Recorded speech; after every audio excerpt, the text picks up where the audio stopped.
আচ্ছা মা আলু চিপ বানাবো। আচ্ছা বেকার দিয়া বেকার দিয়া বুঝতে পারছি। এই হলো আলু চিপস। তো এখন আমরা আলু ছুলতেছি। এখন কিভাবে ছুলতে হয় আলু? এই যে আনছি নতুন আলু কি করি আমরা ফেলাই দিই, কিন্তু আমরা যারা বাসার মধ্যে দিয়ে অনেকে গাছ লাগাই বা অনেকে ছাদের মধ্যে দিয়ে গাছ লাগাই, ওদের জন্য এটা হচ্ছে সার, মানে আপনাদের সার কিনতে হবে না। এটা আপনি 8 থেকে 10 দিন এটা পানিতে ভিজে রাখবেন, ওই পানিটা যখন জমিতে দিবেন এটা শীত ওইটা মাটির জন্য সার হয়ে যাবে। এই যে আলু আছে, এই আলুগুলোকে কাটবো। আর আজকে আমার সাথে লাস্ট ডায়েরিতে আছে আমার ছোট চিপস আছে, যে এই চিপসের আপনি যে এরকম ইচ্ছা সেরকম সাইজ বানাতে পারবেন।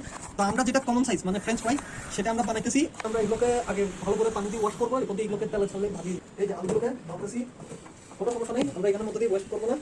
যেটা এই পাশে পড়ে গেছে ওটাকে এখানে তুলে ফেলবো, তোমরা পথে ধোয়া দিব ভালো করে পরিষ্কার। আমি অনেক দূরে চিছি গা। হ্যাঁ তুলা দিলাম, আগে পরেটাকে একটু হিট দিব, এরপর দিকে আমরা সয়াবিন তেল ইউজ করবো। ফ্লেভার দেয় অনেকে আগে দেওয়া অনেকে পরে দেয়, কিন্তু তেলের মধ্যে দিয়ে মশলা পুড়ি যায়। তো তারপরেও দেওয়া যেতে পারে, আমাদের হাতে অনেক সময় থাকলে তখন এটা আমরা ভিন্ন প্রসেস করে নিতাম। যেহেতু এখন আমাদের হাতে সমর্থন, তো তাই আমরা এখন এটা ডাইরেক্ট বানাই, পরে দিকে আমরা এটাতে মশলা দিব, চিপসের মশলা দিব, যেন এটাতে রিয়েল চিপসের ফিলিংস আসে। এখন তেলের মধ্যে দিয়ে এই আলু ছাড়বো, এটা ছাড়ার সময় সাবধান করতে হবে, কেন সাবধান ওইটা দিয়ে এখন দিয়ে আপনারা সবাই বুঝবেন।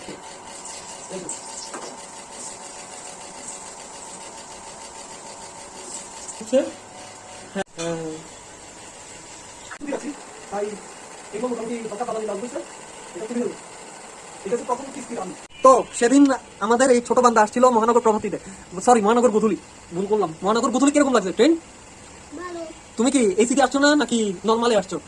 এসি। আর এসিতে বাতাস খাইছো। আর এসি কি ছিল? কেবিন ছিল? হ্যাঁ কেবিন ছিল, কেবিন করতে কেবিন কিরকম লাগছে? ভালো। দুই তালা কেবিন। 2 তলা কেবিন, বুঝতে পারছি আমরা। তো হয়েছে আমাদের খুদের এরোপ্লেন, সবাই দোয়া করবেন। আর এটা হচ্ছে আমার হ্যাঁ আমি অবশ্যই অবশ্যই সবাই আমরা সকল মানুষের জন্য দোয়া করবেন। এই তেলটা শুকাই নিলাম, তো শুকাই নেওয়ার পর কি এখন আমরা এই যে এটার মধ্যে সস ছিল, সস করে এটার মধ্যে দিয়ে দিলাম, এটা হয়েছে গেছে। এরপর দিকে এখান থেকে আমরা বিট লবণটা বাইর করলাম, তা অল্প, খুবই অল্প, খুবই, বিকজ এটা শরীরের জন্য খারাপ। মিক্সিং এবার সব মিক্স করবো একসাথে, নাহলে গিয়ে একটা সেই ফ্লেভার আসবে। সস থেকে শুরু করি। এই হলো আমাদের আলু চিপস।